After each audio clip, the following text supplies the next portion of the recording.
Everybody's here. Now, before I get going today, got a lot of stuff to cover. I just want to take a couple of seconds at the beginning for an important announcement. After a lot of bugging over several weeks, Cindy Schultz did get me a cheesecake. I did eat much of it. Thank you. It was delicious. It was strawberry blueberry. If you bug her long enough, she will make you a cheesecake. Now I know, so I guess that's what's going to happen for the next little while. Now, I got a lot of ground to cover, so I just wanted to kind of start with a question. Did your mom ever tell you that you had to wash your hands before you come to the table? Was that ever a thing? Or take off your boots before you came inside? Or I'm not really sure. The one I heard a lot, actually, was you have to finish your water before you can have more juice. I was never drinking water. I don't know why. I still don't like water. Every single time I have a cup of water, I hear in my head, I hear my mom saying, finish a cup of water before you have juice. I'm not sure why. And then you get older. See, moms seem to be all about, do this before that. I'm not sure why. It's just maybe that's a conditional response. I'm looking at my mom now, she's laughing. She knows it's true. Then you go up and maybe you change some rules, or you add in some, or you throw some. But it seems like there's always a lot of rules that you have to live with.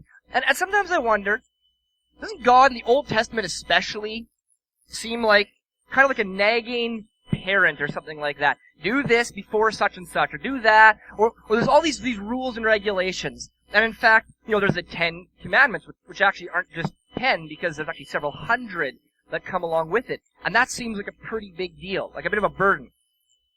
And then Jesus comes along, and for a little bit, it's almost as if maybe he's kind of making this easier, and making this easier, and then he starts saying things like, it says don't murder. Well, actually, having hate in your heart is a kind of murder. And you're going, oh my goodness, well now I haven't gone a single day without violating some of the 10 Commandments here, it looks like. And you realize actually it's getting harder and harder. And do you ever feel crushed under the weight of that expectation? Burdened by that guilt? Do you ever sit there and realize there's this endless list of do's and don'ts that you never measure up to? I don't know, do you ever feel like that? Am I the only guy who's ever felt like that in my whole life? That you feel completely crushed under impossible expectations and trapped. I certainly have felt that way sometimes. And I actually have a lot of friends who have felt that way. And I got some friends who, they read about God's grace, they realize they can't possibly live up to the law, and so what they do is they basically throw the law out. You're gonna do what you please, I believe in God, I believe He exists, and I'm just gonna gamble that His grace is good. And they just kind of do as they please. And then I got other friends and other people I know, and they just finally say, if I'm going to go that far, let's just throw the whole thing out. If God is that fickle and angry and harsh, then I don't even want to have anything to do with Him. I'm going to throw the whole thing out. And I'm scot-free. There's no God, there's no nothing. Do as I please, forget about grace. When we die, and it's done. And then I got other people I know, and they believe in God, and they can't get rid of this nagging idea, like maybe there's something they should do about it.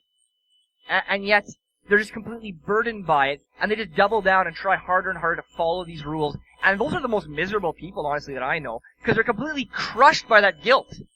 And they're crushed by the burden of these expectations they can't live up to. And is that our option? Just gamble on some vague grace, throw the whole thing out, or live under the crushed expectations of an impossible law? Because that seems kind of stark.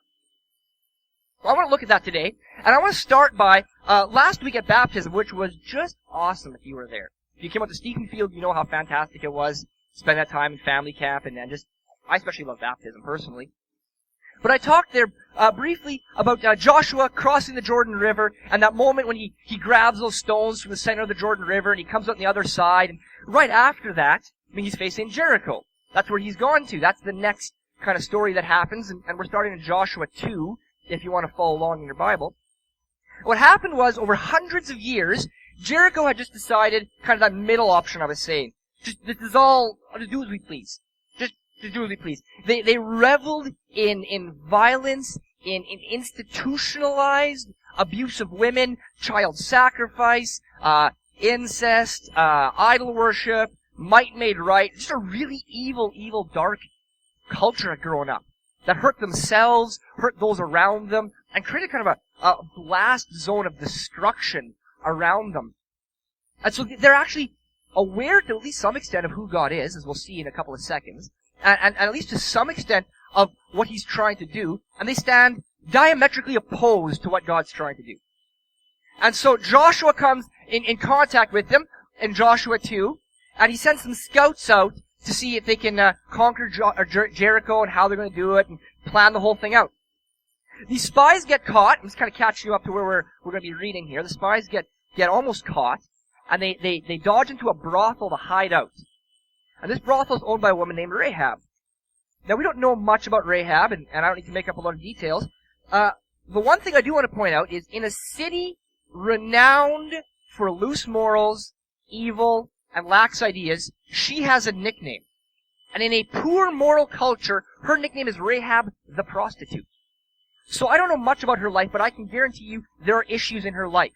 She hasn't lived an exemplary, perfect, somehow life. But she hides these spies, sends off the king's guards on the wrong trail, and then she says this before them. I'm going to pick it up in verses 8 to 13.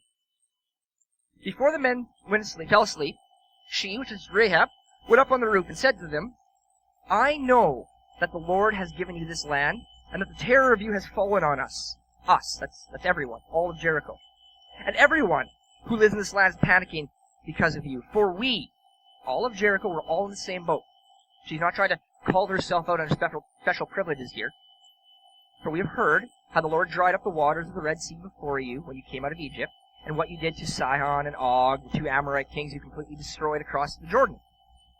When we heard this, we lost heart, and everyone's, Rahab and Jericho, everyone's courage failed because of you. For the Lord your God is God in heaven above and on earth below. So Jericho is not foreign to God. They maybe don't know much. We don't know how much they know. We don't know how they know this. Maybe God was sending prophets to them over the last few hundred years, like Jonah went to Nineveh once upon a time, a bit later.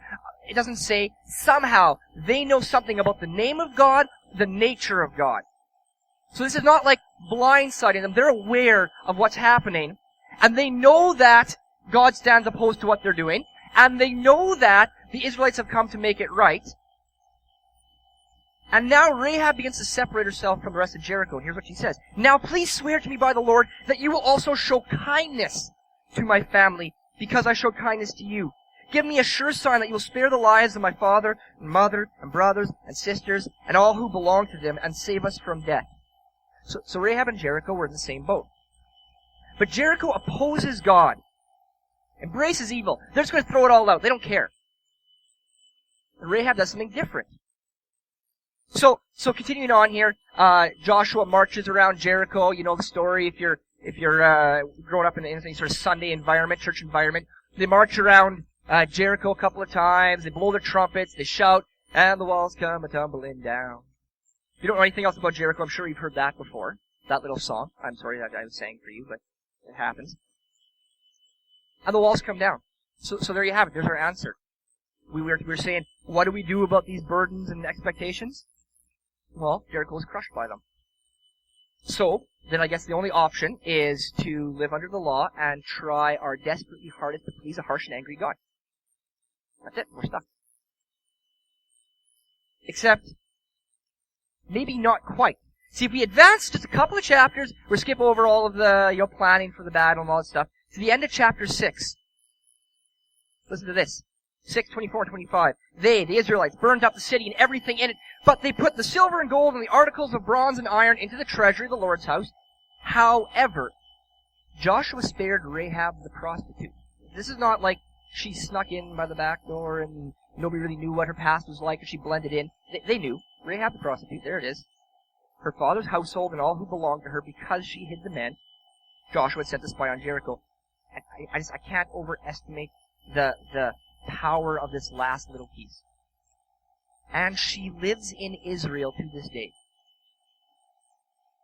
And she lives in Israel to this day. You see, the law that they had just gotten under Moses condemns a prostitute to death by stoning, which seems awfully harsh.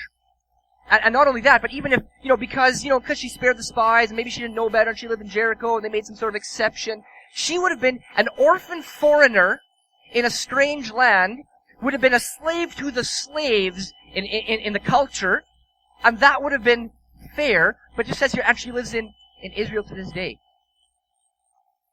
My brother Matt and myself, and I think Rick was there, and my dad, we one time when I was maybe 12, we're cleaning out this semi-trailer that my dad had been using for a storage area. And so we're tossing out, like, miscellaneous nuts and bolts and old pieces of hydraulic hose, and just random odds and ends that you accumulate over time as a business. And Matt tossed a tube of I think it was chain grease onto the bucket we were loading, and we kept on working. And somebody a bit later tossed another article on top, and it hit that tube of chain grease, and it exploded. It was under, like, at least some bit of pressure with the impact and everything, and it just sprayed him head to toe in this thick, sticky, greenish-black tar. It was just awful. I got a little bit on my hand. I was terrified. Matt had it everywhere, and as he was trying to wipe it out of his face, he was driving it into his eyes and his nose and his mouth, and he was terrified. I mean, he was maybe 10 or something like that. He didn't know what to do. It was in everywhere in his ears, and as he tried to take it off his shirt, he ended up getting onto his skin, and it was a mess. And so he runs to the house, and he basically has to throw himself at the mercy of my mom. Hey, you gotta clean me, because I got nothing. And so she starts washing him, and then she's gotta wash the tub, because now the tub's picking up the grease, and the water has this grease slick on top. And so she's trying to clean him, and then all the water is dragging that everywhere. So she cleans the tub, and then she goes back to clean Matt and cleans the tub, and I don't know what all happened. I had very little to do with the cleanup process, but the next day there was still this grease ring around the tub. That took a long time to scrub. I think that is a really good analogy for where Rahab was at. Covered from head to toe in her own sin. And she couldn't clean herself. She couldn't do a thing about it because her hands were dirty. She was part of, at least, the cause of her own hurt and the hurt of those around her. She made life choices. She lived a certain way. She embraced a certain lifestyle. She was covered in that chain grease, doomed, hopeless, just like the rest of Jericho. But rather than opposing God like the rest of Jericho, she did something radically different. She invites God into her journey and throws herself at His mercy. I don't know if she knew much about God or who He is. I don't know if she had an idea what was going to happen. But she realized she was doomed. She would never get clean. And she just threw herself at the mercy of God. And she didn't try to explain why she deserved it, or how she earned it, or why she was some special case exception. She threw herself at the mercy of God. And of course, this is God of the Old Testament, so we'd expect Him, like, a nagging mom or something like that, to put some conditions on there. I mean, obviously stop prostituting yourself. That would be, like, number one. And, I don't know. I'd probably expect, like, maybe giving a portion of the proceeds you made from your life of, sin to the temple. And, maybe then after, like, some sort of probationary period, you can come do, like, a trial test with Israel. And then we're good, right? That's not what we see. That's not what we see at all. In fact, God seems to embrace Rahab as she is. It's almost as if God wasn't afraid of getting dirty. As if He comes to her and proverbially just gives her a hug in her dirtiness as she is. It's almost like God isn't put off by her dirtiness at all. Yet this is the same God who gives the law. And, our ideas, our lens that we view some of these stories in, is skewed. And I gotta say, I think the church, pastors sometimes, we're part of the problem. We'll finish this up later. I'll get this near the end, but we have a tendency to preach stop theology. Stop sinning, stop swearing, stop drinking, stop smoking, stop cheating, maybe stop lying, then come to church, and then maybe, if you follow those rules, you can be like us and you can look clean. It's all stop, stop, stop, stop, stop, stop, stop. And then once you've stopped yourself clean, then God will love you, then you can be part of the church, then you can be part of the in-crowd, then you'll be accepted. But that's not what we see at all. There was no conditions placed upon Rahab being saved other than she has to dangle this cord out of her window so that the spies can know where her room is and come save her. Basically, she has to raise the flag and say, come save me, and they come and save her. That's it. We don't know a single thing about her. There is no condition placed upon her being saved out of Jericho other than letting people know she needs their help. That's it. And God seems to like this, seems to work with this. He says to her, yes, my daughter, I would love to take you just as you are. I'm sure God would love to clean her up too. He wouldn't want to leave her in that greasy, filthy mess. But He's totally willing to take her just as she is. Well, that's interesting. So now, what we're going to say is our working definition of mercy, and this is a big topic, and I'm just going to have to condense it down today. We're going to say our working definition of mercy will be not getting what you deserve. Standing condemned under the law, deserving death, not getting what you deserve would be showing mercy. So God could have righteously and justifiably condemned Rahab with the rest of Jericho, but he doesn't. So he shows her mercy. But now if we're going to say that mercy is not getting what you deserve, we're going to say grace is getting precisely what you don't deserve. Getting exactly what you never deserved, what you never earned, what you were never owed, what you never could have gotten. That's grace. And so, if God had just spared Rahab's life and brought her into Israel, that would be mercy. But he doesn't, because the story doesn't end with, and she lives in Israel to this day. That's a great ending. And she lives in Israel to this day, happily ever after, sunset fades and all that. But that's not where it ends. You see, Rahab isn't left in her filthy mess. God begins to guide her, and work in her, and clean her, and help her. And she responds to his guidance. And I don't know the whole story, because we don't learn a whole lot about Rahab. Other than that, she marries a guy named Salmon. And they have a son named Boaz. If that name sounds at all familiar to you, it's probably because maybe a couple, 2 decades later, 3 decades later, Boaz sees another foreign girl who's poor and dispossessed from her land, much like his mom Rahab would have been. But he sees something deep and true and beautiful in her, and he marries this girl named Ruth, which you might have read in the story Ruth. And Ruth and Boaz have a son named Obed, which we don't know much about, but Boaz has a son named Jesse. We know a little bit more about him, because a few generations later, 25 miles away in a town called Bethlehem, Jesse has a son named David. And I know you know who David is, because this is David and Goliath David. David, man after God's own heart. David, this great king David. So Rahab becomes the great-great-grandmother of David. The direct descendant of Rahab the prostitute is the start of the greatest line of kings this world has ever seen. It comes directly through Rahab. A few hundred years later, in a little town called Bethlehem, is a great descendant of Rahab, who is the final and last great king, and Jesus Christ himself is born into the direct lineage of Rahab the prostitute. God doesn't just show mercy to Rahab. Rahab invites him, just open slate, clean slate into her life, and says, I need your mercy. And God says, I'll give you mercy, but I'll give you more. I'll give you my grace, and I'll pour out my blessing abundantly on you, and I'm going to adopt you not just into my nation, but into my bloodline. And I'm going to make you my daughter in the truest sense of the word. And I'm going to adopt you, and I'm going to work with you, and I'm going to guide you. And yes, I'm not going to leave you in your dirty mess that you were in. But that's not conditional. That comes later. Romans 5, 6, and 8 says this. For while we were still helpless. Couldn't do it, couldn't earn it, couldn't make it. Burdened under the law, doomed to death. While we were still helpless. At that appointed moment, Christ died for the ungodly. For rarely will someone die for a just person, though for a good person, perhaps someone might even dare to die. But God proves his own love for us in that while we were still sinners, and you can't emphasize that enough, while we were still sinners, caught in our mess, red-handed, Christ died for us. And God accepts us exactly when we are unacceptable. And that is grace. So then no law is what we're saying, because it's grace. So my friends who just kind of just gamble on grace, it's a good gamble because they can do what they want and they'll get grace. I mean, Rahab was a sinner, condemned under the law, she got grace. I'm a sinner, I'm condemned under the law, I get grace, right? So then no law, that's where we're at. We can all go home and that's the message. Put that on your fridge. Do what you want, grace at the end. Well, my parents have a dog. It's a miniature Australian sheepdog named Waffles. Now that's code word, I don't know if you know this, if you know anything about miniature Australian sheepdog, that's code word for turbocharged little runt on steroids with way too much brains for its own good and very little impulse control.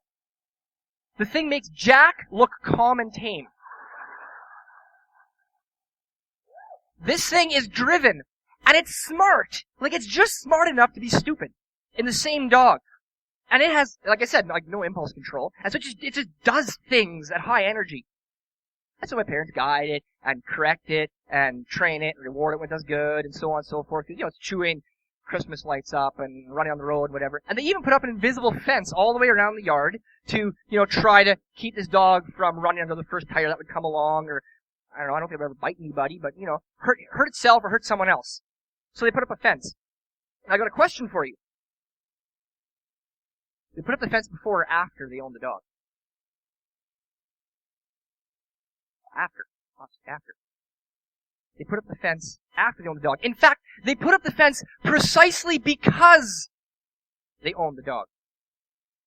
They put up the fence because they like the little girl.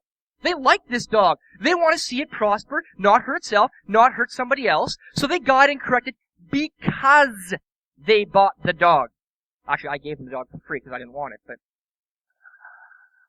we'll just forget about that for the sake of analogy here today. They put up the fence so they can train her.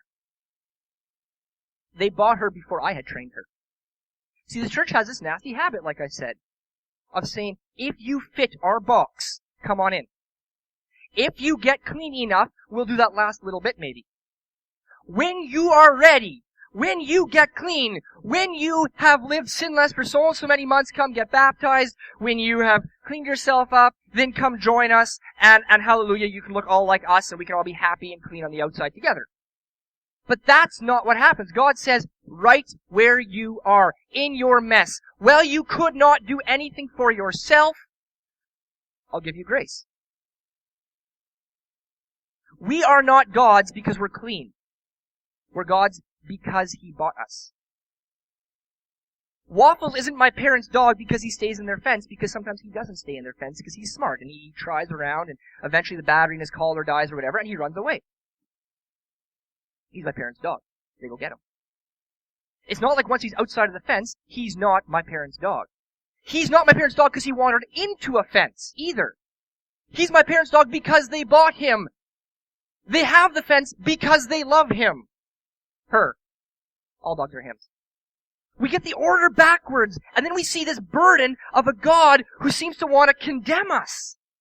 But the order's wrong. God doesn't want to condemn us. He wants to love us. So He meets us with grace where we are, loves us freely, and then there's a law that's here to guide us. And maybe it doesn't feel that way. Certainly when Waffles tries to cross that invisible fence, he yipes, and I don't think it's because he's happy. But I guarantee you, every last one of your mistakes, every last one of your regrets, every last time you got hurt someone else, or someone else hurt you, it could have been avoided if you would have listened to one of those burdensome rules we hate so much. But you're not God's because you follow Him, and you're not God's because you don't follow Him. You're God's because He bought you. So here we are. God's words, His guidance, His love. When we respond to that in action, we're going to call that faith. This is a real simple working definition. We'll say faith is belief and understanding in action. Alright? So God speaks and He guides us and we respond in faith. He asks us to do something, we respond in faith. So now we're going to try to bring this all together here a little bit. James 2:24-26, talking about Rahab, defines faith kind of in this context. You see that a man is justified by works and not by faith alone. Works. There's something we do. A free gift. There's something we do here, it seems like. Like Rahab throwing that rope out. She couldn't earn it. That rope doesn't earn her salvation somehow. But she partners with God. She responds to God's offer, and she's saved. And in the same way, wasn't Rahab the prostitute also justified by works when she received the messengers and sent them out by a different route? For just as the body without the spirit is dead, so also faith without works is dead. So faith is action. It's responding to God. It's acting on God's guidance and God's words. For we own God's grace, accept God's grace, and receive God's grace when we respond in obedience to His words. That's faith.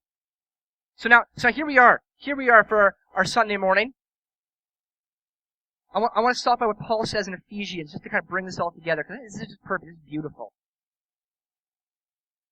For you are saved by grace through faith. Couldn't be simpler. You are saved by grace through faith. And this is not from yourselves. Not from yourself. It's God's gift. Free gift of grace. Not from works. You don't earn it. You didn't do it. You couldn't make it. You couldn't cut it. You were crushed. You were burdened. God gave you a free gift. That's grace. And you respond in faith. so that no one can boast. For we are His creation, created in Christ Jesus for good works. Well, there's the good works. We were created for good works, which God prepared ahead of time so that we could walk in them. So we have God's grace saving us from our sin. And in faith we respond, and God begins to clean us after His grace. With His grace, in tandem with His grace. And in faith we respond to His guidance, and there's the law. There's the guidance we receive. There's the guidance we need. We don't always understand. We don't get it. We don't want it. We want this part maybe a little bit bigger and this part a little smaller, and maybe you should follow that part and I can follow this part.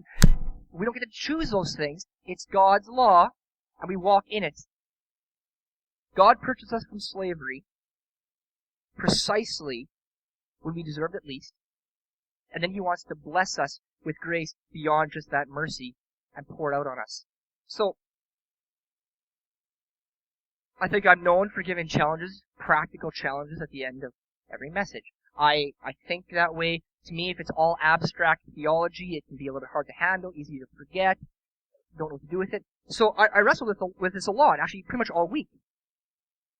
I knew this is what God wanted me to talk about today, so what's the challenge? And I got nothing, I'll be honest. I got nothing. I have a little blank spot that says challenge, ? And then there's nothing there. And I was asking God, well, why not? You always give me a challenge. I mean, every time I think about it, you give me a challenge. It's obvious. So what do you want me to do? So here's what we're going to do. In a couple of seconds, we're going to take, I don't know, like 2 minutes or so. I'll get the worship team to come up here. Maybe they'll play some quiet music, whatever. And we're going to take some time for some introspective moment between you and God.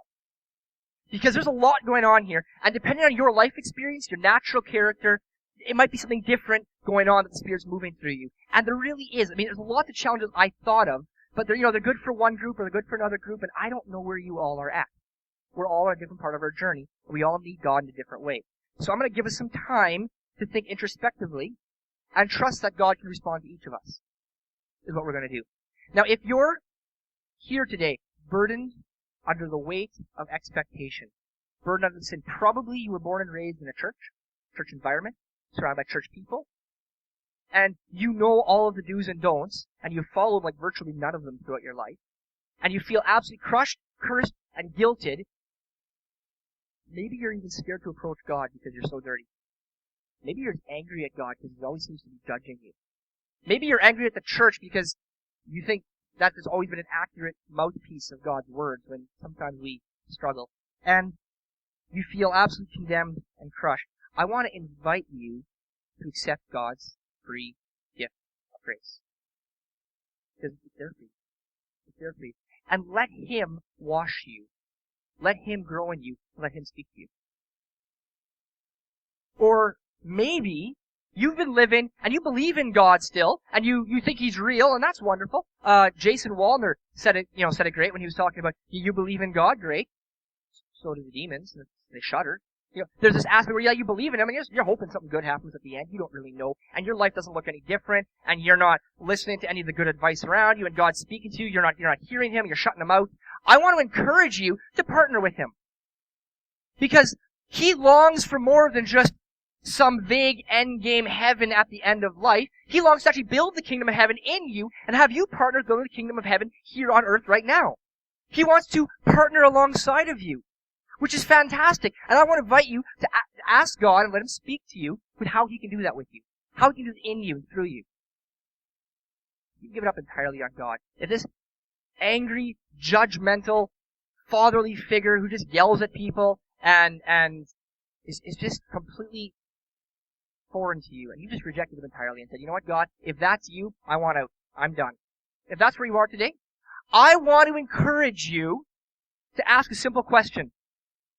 I'm going to be on speaking here in a few seconds, but I want to ask, in this moment, a simple question. And if I'm wrong, you don't even look foolish because it was a quiet question.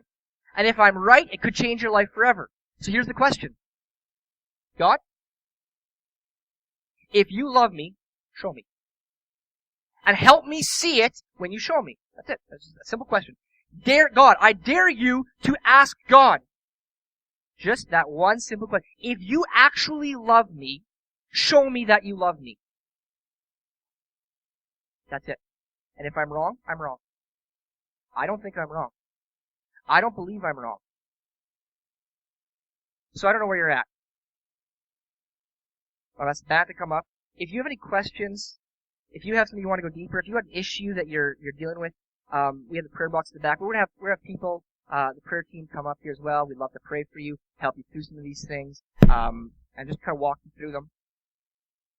We'll let the band play for a bit, and I'm just going to close in prayer now, and then we're just going to take a few minutes to just be quiet and introspective. Father God, thank you that you love us. Thank you that you're not thrown off by our mess. You're not thrown off by our dirtiness. You're not thrown off by our sin. God, you love us just where we are. And God, I also thank you that you don't want to leave us just where we are. That you want to fill us and dwell in us and empower us to move beyond the same repetitious issues we've had, the same hurt, healing our pain, healing our accidental and sometimes our deliberate hurting of other people. And God, you long to forgive us of all of that. And help us through it and work through us. God, I thank you that you're real and you're present and you walk with us, you show us grace, and God, you allow us to respond in faith. That you've made a way for us when we were completely lost and had no way. Father God, we come before you and thank you, and I ask you now in this moment to speak to us in a way that's relevant and meaningful and clear for each person. God, I ask that your Spirit move in each person right now. You challenge them more than I could ever have challenged them this Sunday morning. And you encourage them and inspire them and spark them to rise up as a people, to call on your name and be saved. God, I pray this all in your heavenly name. Amen.